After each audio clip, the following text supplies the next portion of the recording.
Hi friends, welcome to our channel Shivamayam journey with Shiva. ఈరోజు మీ ముందుకు వచ్చాను చాలా ఇంట్రెస్టింగ్ టాపిక్తో. జిజియాబాయి భారతదేశ చరిత్రలో సువర్ణ అక్షరాలతో లిఖించబడిన పేరు. ఆ పేరు వింటేనే ప్రతి భారతీయుడు మనసు పులకించిపోతుంది. మొఘలుల దాడులను హిందూ మతాన్ని రక్షించిన ఘనత మహాయోధురాలకు దక్కుతుంది. జిజియాబాయి దేశంలోని అత్యంత స్ఫూర్తిదాయకమైన వ్యక్తులలో ఒకరు. జిజియాబాయి జనవరి 12, 1598 మహారాష్ట్రలోని సింద్ఖేడ్ పట్టణంలో ప్రముఖ మరాఠా సర్దార్ లఖూజీ జాదవరావు మరియు మాలాసాబాయిలకు జన్మించింది. జాదవరావు అహ్మదానగర్ నిజాంషాహీకి సేవ చేసిన గర్వించదగిన మరాఠా యోధుడు. జిజియాబాయికి చాలా చిన్న వయసులోనే మాలోజీ షిలేదార్ కుమారుడు షాహాజీ భోంస్లేతో వివాహం జరిగినది. రాజమాత జిజియాబాయి లాంటి గొప్ప తల్లులు లేకుంటే దేశానికి శివాజీ లాంటి మహాయోధులు ఉండేవారు కాదు అని అనటంలో అతిశయోక్తి ఏమీ లేదు. శివాజీ తల్లి పేరు జిజియాబాయి. శివాజీకి ముందు జిజియాబాయికి 5 కుమారులు ఉన్నారు. వారు మరణించారు. జిజియాబాయికి దేశం, మతం, కుల మతాభిమానాలు కలిగి ఉండాలని, కొడుకు పుట్టాలని నిత్యం శివుని ఆరాధిస్తూ ఉండేది. జిజియాబాయికి శివానుగ్రహం చేత శివాజీ అనే కుమారుడు ఫిబ్రవరి 19, 1630వ సంవత్సరం వైశాఖ మాసపు శుక్ల పక్ష తదియాన పూణే జిల్లాలోని జున్నూర్ పట్టణం గల శివనేరి కొండకోటలో షాహాజీ జిజియాబాయి పుణ్య దంపతులకు జన్మించాడు. శివానుగ్రహం వలన కలిగిన శిశువుకు శివాజీరాజే అనే నామకరణం చేసింది జిజియాబాయి. శివాజీ తల్లి అతను పుట్టిన భూమిపైన, ప్రజలపైన ప్రేమ కలుగునట్లు విద్యాబుద్ధులు నేర్పించింది. జిజియాబాయి తన కొడుకును జాతి ప్రయోజనాల కోసం సిద్ధం చేస్తూనే హిందూ స్వరాజ్యం గురించి కలలు కన్న గొప్ప ధైర్యవంతురాలు. శివాజీ మహారాజును శక్తివంతమైన యోధునిగా మార్చడంలో అతని తల్లి ముఖ్య పాత్ర పోషించింది. జిజియాబాయి గురువైన సమర్థ రామదాస్ సహాయంతో శివాజీని చాలా చిన్న వయసులోనే సైనికునిగా పెంచారు. అదే సమయంలో అతనిలో దేశభక్తి, శౌర్యభావం మేల్కొనింది. శివాజీని ఇతిహాస కథలతో ప్రేరేపించిన అతని తల్లి జిజియాబాయి చేత రూపొందించబడింది మరియు పోషించబడింది. చిన్నతనం నుంచి తల్లిని అభిమానించడం నేర్చుకున్న శివాజీకి సహజంగానే స్త్రీల పట్ల గౌరవం కలిగినది.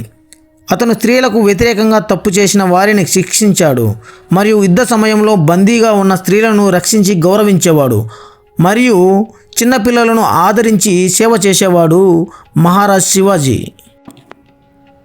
జిజియాబాయి తన సద్గుణం, పరాక్రమం మరియు దూరదృష్టికి ప్రసిద్ధి చెందింది. ఆమె తన కుమారుడు శివాజీకి అన్నిటినీ అందచేసింది. ఆమె నైపుణ్యం కలిగిన గుర్రపు స్వారీ కూడా మరియు కత్తులతో మంచి యోధులను సిగ్గుపడేలా చేసే నైపుణ్యం కలిగిన వీరవనిత. ఒకసారి ఆదేశాలను ధిక్కరించినందుకు లఖూజీ జాదవరావు అనే మరాఠా యోధుని నిజాంషాహీ ప్రభువు హత్య చేయించాడు. ఇది నచ్చని షాహాజీ నిజాంషాహీకి ప్రభువు పైన తిరుగుబావుట ఎగరవేసి స్వతంత్ర మరాఠా సామ్రాజ్యానికి నాంది పలికాడు. జిజియాబాయి చిన్నప్పటి నుంచే శివాజీకి భారత ఇతిహాస, రామాయణ గాథలను చెప్పి వీర లక్షణాలను అతనిలో ఇనుమడింపజేసినది. పరమత సహనం, స్త్రీల పట్ల గౌరవం తన తల్లి వద్దనే నేర్చుకున్నాడు శివాజీ. తన తండ్రి పొందిన పరాజయాలను క్షుణ్ణంగా అధ్యయనం చేసి అనతి కాలంలోనే శివాజీ యుద్ధతంత్రాలతో నిష్ణాతుడైనాడు. సకల విద్యలు తెలుసుకున్న శివాజీ మరాఠా సామ్రాజ్య స్థాపనే లక్ష్యంగా వ్యూహాలు మొదలుపెట్టాడు. శివాజీ మహారాజ్ సాధారణంగానే శివుడు మరియు భవానీదేవి భక్తుడు. అతను తరచుగా నల్లమల్ల అడవులలో ఉండే శ్రీశైల పుణ్యక్షేత్రాన్ని సందర్శిస్తూ ఉండేవాడు.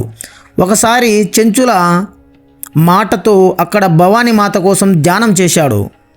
భవానీదేవి ప్రత్యక్షమై వీర ఖడ్గాన్ని అతనికి అందించింది. ఆ వీర ఖడ్గంతో ఎన్నో అపురూప విజయాలను పొందాడు శివాజీ. మరియు జిజియాబాయిలు గురించి పూర్తి వివరాలు శ్రీశైల పుణ్యక్షేత్ర సమీపాన ఉన్న శివాజీ కోట మరియు అక్కడ ఉన్న ముఖ్యంగా ధ్యాన మందిరంలో కొన్ని ఫుటేజ్లను మనం గమనించవచ్చు. ఒకసారి జిజియాబాయి శివాజీతో ఇలా అంటుంది, నీవు నన్ను అమ్మా అని పిలవడం మానివేయాలి. మీరు గాజులు ధరించి ఇంట్లో కూర్చోండి. నేనే స్వయంగా సైన్యంతో సింహగఢ్ కోటపై దాడి చేసి విదేశీ జెండాను విసిరివేస్తాను. ఇవి మాటలు శివాజీ జీవితాన్నే మార్చివేశాయి. తన తల్లి మాటలను గౌరవించడం కోసం శివాజీ సింహగఢ్ కోటను గెలుచుకోవడంలో అన్నిటినీ పణంగా పెట్టి తన ప్రియమైన తానాజీని కోల్పోవలసి వచ్చింది. చివరికి సింహగఢ్ కోటను శివాజీ దక్కించుకున్నాడు. తల్లి మాటను నెరవేర్చాడు. శివాజీ మరాఠా వంశానికి స్వతంత్ర పాలకుడిగా మారడంతో జిజియాబాయి ప్రార్థనలు ఫలించబడ్డాయి. అతనికి సలహాదారునిగా పనిచేసిన ఆమె అతని విజయాల్లో ప్రముఖ పాత్ర పోషించింది. అఫ్జల్ ఖాన్ చేతిలో తన పెద్ద కొడుకు సంభాజీ మరణానికి ప్రతీకారం తీర్చుకోవాలని ఆమె ఎంతగానో అనుకున్నది మనసులో. తల్లి బాధను అర్థం చేసుకున్న మహాశివాజీ తనకంటే బలవంతుడైన దీశాలైన అఫ్జల్ ఖాన్ను చాకచక్యంగా అంతం చేశాడు. అఫ్జల్ ఖాన్ పథకాన్ని ముందుగానే పసికట్టిన శివాజీ తన చేతులకు పులిగోళ్లను తొడుక్కొని ఉగ్ర నరసింహుడి వలె అతనిపై విరుచుకుపడి అతన్ని అంతమొందించాడు. జిజియాబాయి భర్త షాహాజీ రాజే మరణించినప్పుడు ఆమె సతీ సాంప్రదాయం ప్రకారం తనను తాను త్యాగం చేయాలని నిర్ణయించుకుంది. అయితే శివాజీ దానిని వ్యతిరేకించాడు మరియు ఆమెను సతీ చేయనీయకుండా నిరోధించాడు. జిజియాబాయి వృద్ధాప్యంలో ఉన్నప్పుడు ఒకసారి శివాజీని పిలిచి 1,000,000 నాణేలను శివాజీకి ఇచ్చింది. దీన్ని బట్టి చూస్తే శివాజీకి మరియు అతని తల్లికి మధ్య ఉన్న బంధం మనకు స్పష్టంగా తెలుస్తుంది. జిజియాబాయికి శివాజీ అంటే ఎంతో ప్రేమో మనకు శ్రీశైలంలోని శివాజీ కోట మరియు శివాజీ ధ్యాన మందిరంలో ఉన్న ఫుటేజీల ద్వారా మనకు పూర్తిగా అవగాహన వస్తుంది. మీరు కూడా ఒకసారి అక్కడికి వెళ్ళి పూర్తిగా పరిశీలించి ఈ విషయాన్ని సేకరించండి. రాజమాత జిజియాబాయి 1674లో శివాజీ పట్టాభిషేకం జరిగిన 12 రోజుల తర్వాత రాజగఢ్ సమీపంలోని పంచాడ్ గ్రామంలో అస్తమించింది. అంతటితో ఓ మహాతల్లి యుగం సమాప్తమైనది.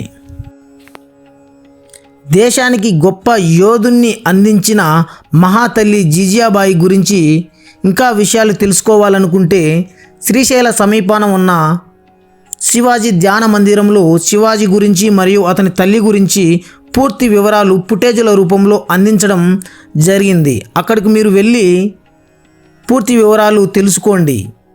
ఇలాంటి మంచి మంచి వీడియోల కోసం మన ఛానల్ని సబ్స్క్రైబ్ చేయండి, షేర్ చేయండి, లైక్ చేయండి. మీ అనుభవాలను 10 మందితో పంచుకొని మాతో మీ జ్ఞాపకాలను అనుభవాలను కామెంట్ల రూపంలో అందజేయవలసిందిగా కోరుతున్నాం. జై హింద్.